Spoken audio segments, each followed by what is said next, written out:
আগে কখনো বানিয়েছেন প্রেসার কুকারে কেক? তাও আবার পারফেক্ট ভাবে। ডিমের কোনো কিন্তু ঝামেলা নেই। ডিমের ঝামেলা ছাড়াই কিন্তু এই কেকের রেসিপিটা আপনারা বানিয়ে নিতে পারবেন। পুরো এই রেসিপিটা ফলো করলে ছোট থেকে বড় সবাই কিন্তু এই অসম্ভব মজার কেকটা আপনারাও বানিয়ে নিতে পারবেন। ১ম এ আমি এখানে দিয়েছি সুজি। এখন আমি এখানে অল্প, অল্প করে লিকুইড দুধটা মিশিয়ে নিচ্ছি। আর একদম কম সময়ে কিন্তু এই কেকটা বানিয়ে নিতে পারবেন। প্রেসার কুকার মানেই কিন্তু কম সময়ে সবকিছু রান্না, সবকিছু করে নেওয়া যায়।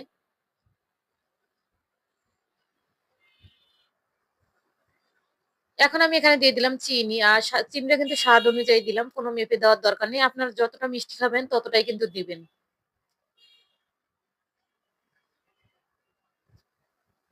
এখন আমি এখানে দিয়ে দিলাম ময়দা, দিয়ে দিলাম বেকিং পাউডার আর বেকিং সোডা। আবারও আমি ভালোভাবে সবকিছু মিক্স করে নিচ্ছি। আবারও কিন্তু এখানে আমি লিকুইড দুধটা মিক্স করে নিচ্ছি। আশা করি এই কেকের রেসিপিটা খুব সহজভাবে দেখিয়ে দিচ্ছি।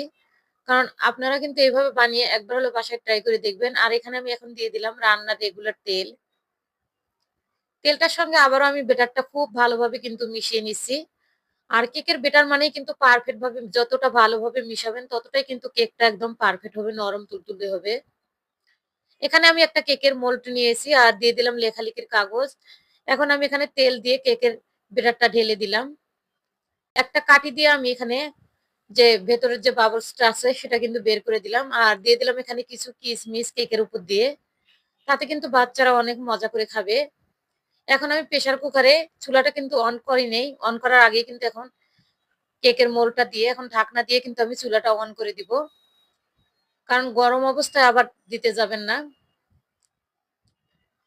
ঠিক ২০-২৫ মিনিট পরে কিন্তু আমি চেক করে নিলাম কেকটা আমার একদম পারফেক্ট হয়েছে। এটা ঠান্ডা হওয়ার পরে আপনাদের আমি দেখিয়ে দিচ্ছি দেখুন।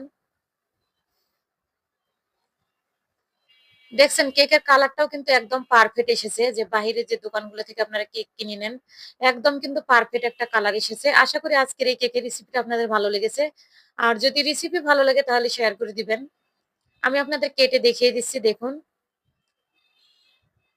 বাসায় যদি বাচ্চা থাকে দেখবেন যে এইরকম ভাবে একবার যদি কেক বানিয়ে নেন, কারণ অনেক সময় কিন্তু ডিম থাকে না।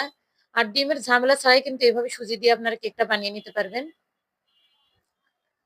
আর আপনি কোথা থেকে আমার ভিডিওটি দেখছেন তা মন্তব্য করুন যাতে আপনাকে আমি ধন্যবাদ দিতে পারি। এই দেখুন একদম কিন্তু কেকটা যতটা সফট ততটা আপনার ভেতরটা দেখে হয়তো বুঝতে পারতেছেন। সবাই ভালো থাকবেন, সুস্থ থাকবেন। আজকের মতো এই পর্যন্ত। আল্লাহ হাফেজ।